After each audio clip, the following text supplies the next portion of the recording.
Morning, and welcome back to another pretty dreary morning on Mull. Um, I was born in 1975, and as you can see, my hair is desperately trying to get back to that era.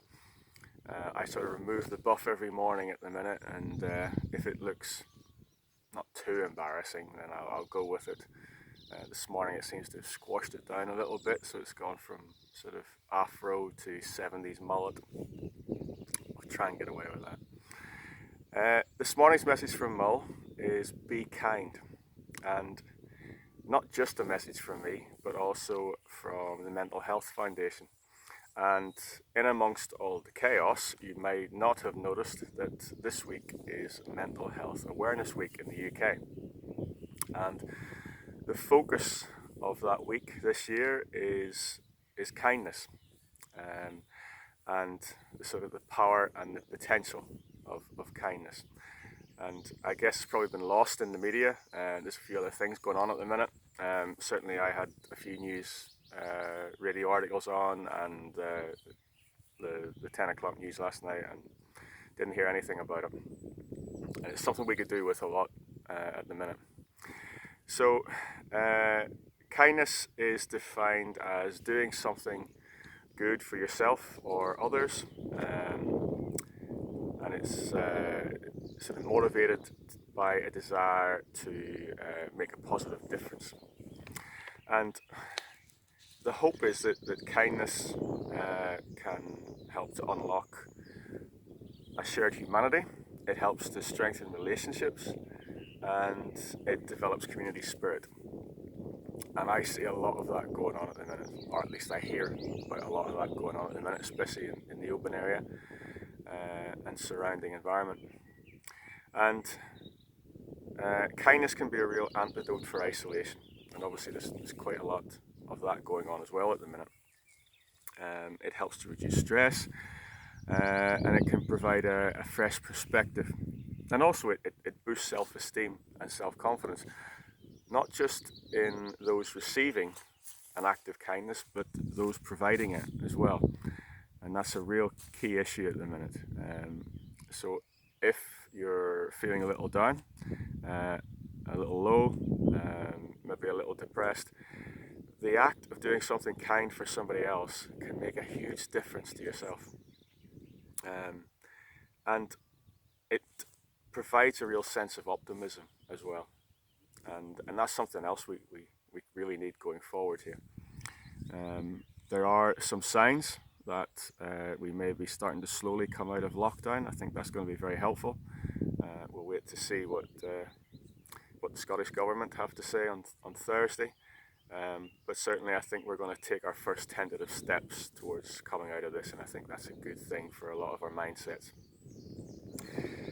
But kindness is not just about being kind to others, although that is very helpful at the minute. But I'd like you to also think about being kind to yourself.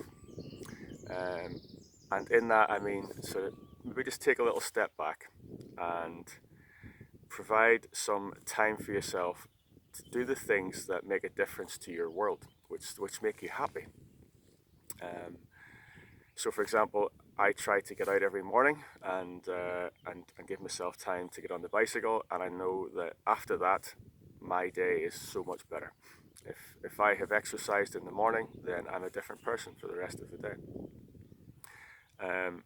If I don't do it, I'm always thinking about when I'm going to try and get that done, and I feel pressure to get the training done. Where if I get it done first thing in the morning and I make that time just for me, then everything else falls into place a little bit easier.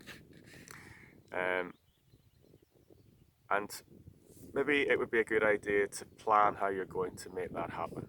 So a lot of us may be sort of muddling through day by day, and not actually stopping to make time and plan time for yourself. Maybe to do the things that you enjoy, to do the hobbies that you enjoy, maybe to read a book, to have a nice hot bath in the evening.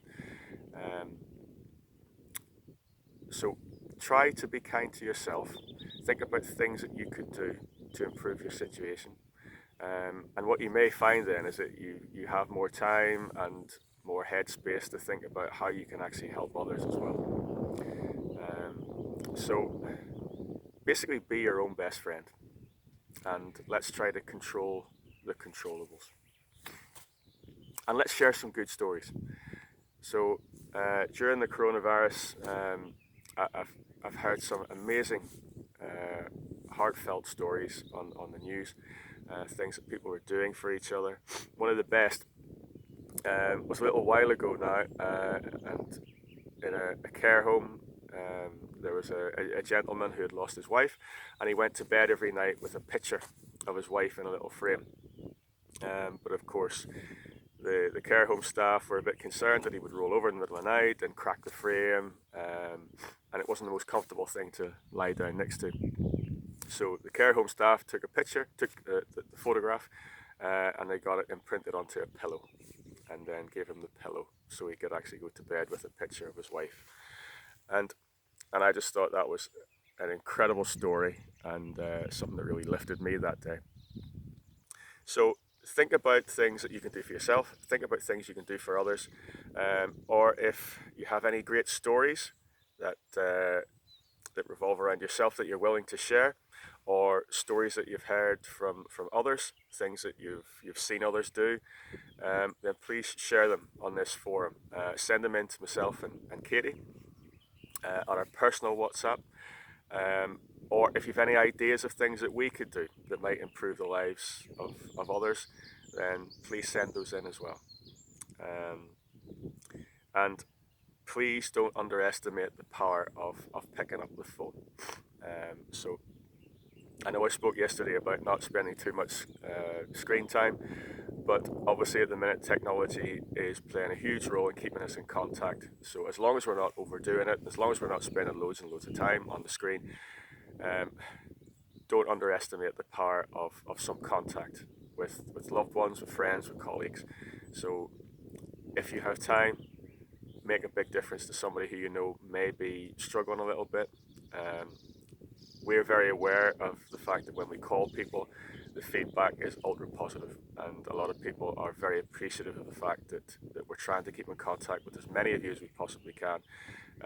Doing it via WhatsApp like this is one way, but a personal phone call makes quite a difference, or a personal Skype, FaceTime, whatever the platform is that you're using at the minute. So there we go. Be kind.